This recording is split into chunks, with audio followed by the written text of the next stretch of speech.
I called it, I called it, I was right, I called it. Bam! I got it right.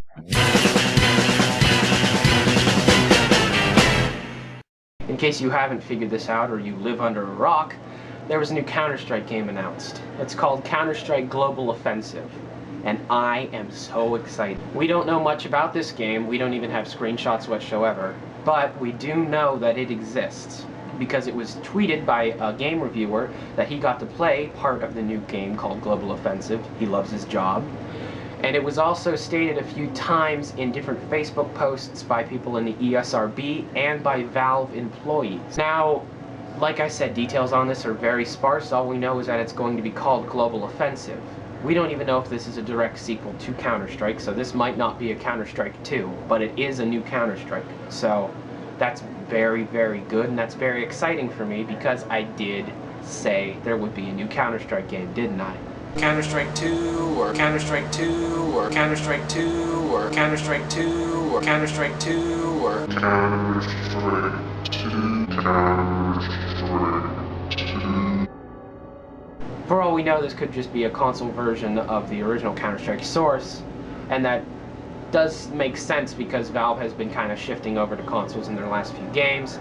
But, you know, I would like just a big addition to the Counter-Strike library with some original content. Anyways, on to the next story. On August 9th, Valve introduced something called Steam Trading Beta, which gives you the ability to trade anything in the Steam store for anything else in the Steam store. This includes in-game items, full games, and game videos. Now, this doesn't mean that I'll be trading my copy of Portal 2 for everyone's backpack of Team Fortress 2 items, but this does seem like it's a good idea. Because if you own a game that you've played thousands of times over, like me in Half-Life 2, then you might want to get something out of it with someone who hasn't played Half-Life 2 before. That's just an example, but it makes sense. You can also trade your giftable copies of Steam games, which is a good idea because I have a lot of gift passes and I don't really use them. So I'd like to get something out of the multiple copies of games that I already have. So, you know, that's a good idea, Valve. I'll look into it further. It's only in beta, but anyone can use it who has an account on Steam. Okay, next story. In a recent update to Team Fortress 2, 5 new items were added to its library of weapons.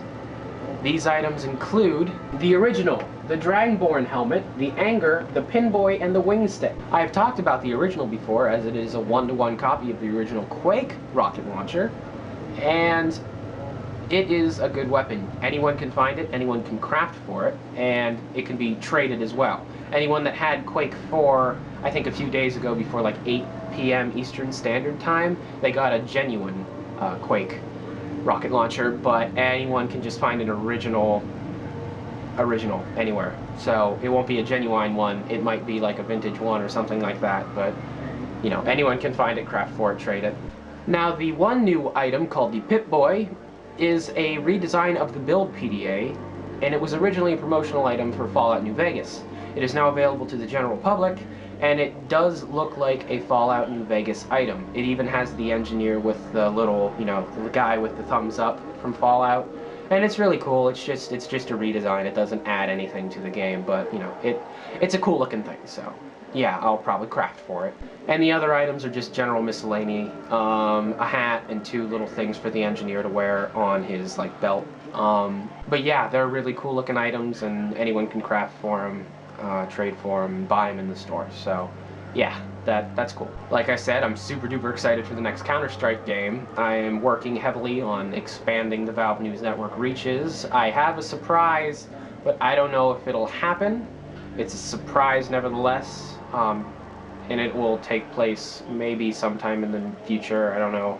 I'm waiting on an email back if I can do it, and if I can do it, then you guys will be super duper excited for it because it'll be awesome. But anyways, this was a shorter video, but that was your Valve News for August 15th, 2011. I'm Tyler McVicker. Adios.